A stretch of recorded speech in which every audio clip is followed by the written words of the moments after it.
अखेर उद्यापासून टोल बसणार आजरेकरांच्या मानगुटीवर। टोलमुक्ती संघर्ष समितीचा विरोध करण्याचा निर्धार, आजरेकरांनाही मिळणार नाही सवलत। उद्या शुक्रवारपासून आजरा येथील टोल नाका कार्यान्वित होत आहे। आजरेकरांचा प्रचंड विरोध असतानाही अखेर टोलचे भूत आजरेकरांच्या मानगुटीवर बसलेच आहे। वरिष्ठांसह बैठक आज अखेर न झाल्याने टोल वसुलीची कोणतीही पूर्वसूचना न देता अचानक टोल वसूल करण्यात येत आहे।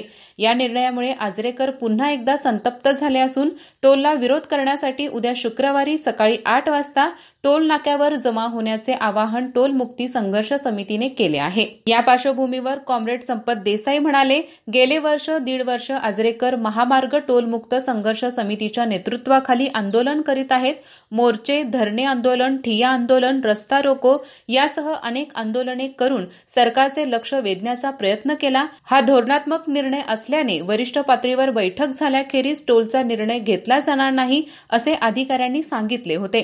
याबाबत सध्याचे पालकमंत्री प्रकाश आबिटकर व तत्कालीन पालकमंत्री हसन मुश्रीफ यांनीही वरिष्ठ पातळीवर बैठक घेऊन निर्णय केला जाईल असे सांगितले होते, पण तसे काहीही न करता महामार्ग अधिकाऱ्यांनी टोल नाका चालू करण्याची घोषणा करून आजरेकर जनतेच्या जखमेवर मीठ चोळले आहे। संकेश्वर बांदा महामार्ग पूर्ण झालेला नाही, सुविधा देण्यात आलेल्या नाहीत, मग टोल का द्यायचा? सवलत देण्याचे आश्वासन दिले होते, त्याचे काय झाले? अशी विचारणा त्यांनी प्रतिक्रिया देताना केली आहे। शिवसेना उबाटा गटाकडूनही असाच इशारा देण्यात आल्याने याबाबत उद्या काय होणार याकडे लक्ष वेधले आहे। योग्य कार्यवाही न झाल्यास शिवसेना ठाकरे गटकडून तीव्र आंदोलन करणार असून याबाबतचे निवेदन आजरा तहसीलदार यांना आज देण्यात आले आहे। अधिक माहिती आणि ताज्या घडामोडींसाठी आजच आमचे चॅनल सबस्क्राइब करा।